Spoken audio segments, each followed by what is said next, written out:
What is going on, people of Earth? What is going on, community? I'm TJ, aka Flash by Night, and we are back here for another Transformers Tuesday. We will be going over none other than issue number 8 of Marvel's Transformers. And you've seen the thumbnail, you've seen the cover, and now the Dinobots. So issue number 8 basically starts off with Ratchet going to no other place than the Savage Lands. Yes, those Savage Lands, to find these ancient warriors, these legendary warriors who once defeated Shockwave, and now he needs them to help defeat Shockwave again, because in issue number 7, Ratchet made a deal with the devil, aka Megatron, that in exchange for the other Autobots who are basically inoperable, but he wants to try and bring back to life, in exchange for their freedom, he needs to defeat Shockwave and basically put Megatron back on the throne where he belongs.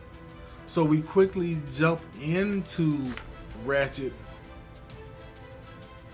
flying into the Savage Lands according to the coordinates that came from the Ark, so he can try to find these legendary warriors who he would need to help take down Shockwave. And what we find is that he ends up in this tar pit, or next to this tar pit, trying to find someone, anyone. And the first Dinobot he runs into is Slag. But Slag is inoperable because he's been down and basically in a tar pit for 4 million years. And so Ratchet is working on his brain, working on his memory. He finds a way to make Slag's memory audible, so he can listen to what Slag's memory anyway has to say, and Slag's memory kind of gives him the rundown of how they basically came to Earth. They were created by the Ark because the Ark knew of Shockwave, and they were basically created to take down Shockwave. But what happens is, and this has happened twice in this book, I'm actually pretty surprised. Just from what we know about the Dinobots in general, what happens is that Shockwave, after the initial attack, gets the upper hand on the Dinobots, and he kind of goes 1-on-5 with the Dinobots and holds his own. So the end of this short conflict basically ends with Shockwave and the Dinobots all being buried underneath the rubble and near or either in the tar pits, and that's where everybody stays kind of for 4 million years. But then Slag is abruptly awoken by Ratchet tinkering in his brain, and there was almost another conflict until Slag realized that Ratchet was also an Autobot. And so they got together, and Ratchet let him know about the plan to take down Shockwave. A couple of other minor things we see in the book, which I'm pretty sure are going to be major in the next few issues, are Shockwave and Soundwave with the head of Optimus, and they are at this airplane manufacturing plant. Of course, they've taken a few strategic places in the state of Oregon where they can start trying to manufacture new Decepticons. And Shockwave mentions at least 2 or 3 times, and I know what he's getting at, but he mentions that he has the schematics and the design for 6 new Decepticons. As I said before, Optimus Prime has this creation matrix algorithm almost inside of him that is going to allow the Decepticons to create more Decepticons. Also,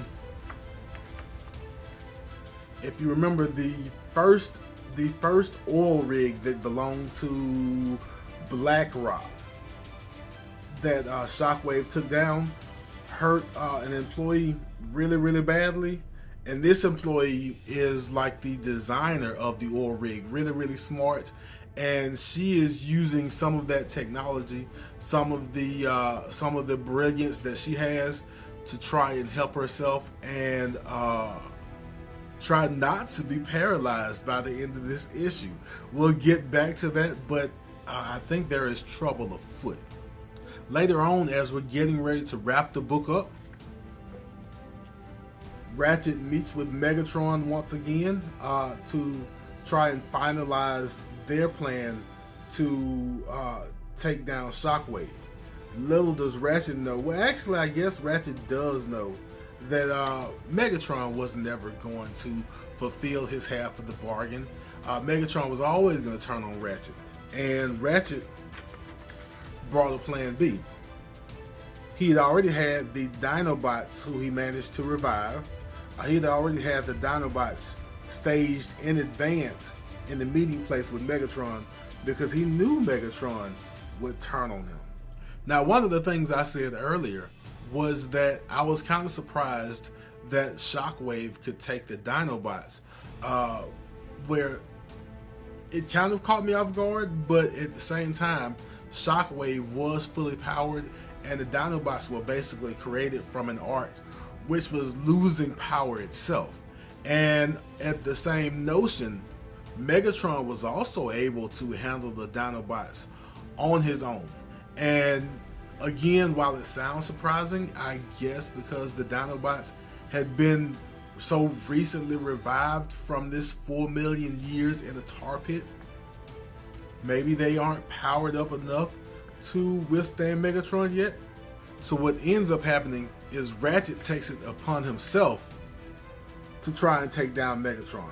He is no warrior, but he wasn't going to sit back and just hope that things go well. And while his attack does not initially knock Megatron down,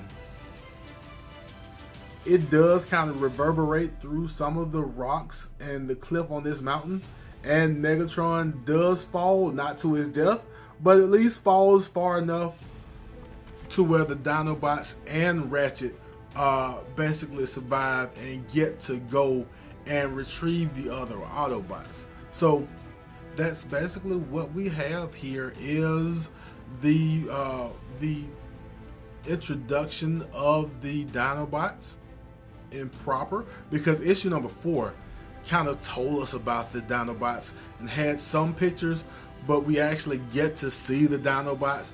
I don't know if this is a Hulk 180, 181 thing. That's for other people to figure out.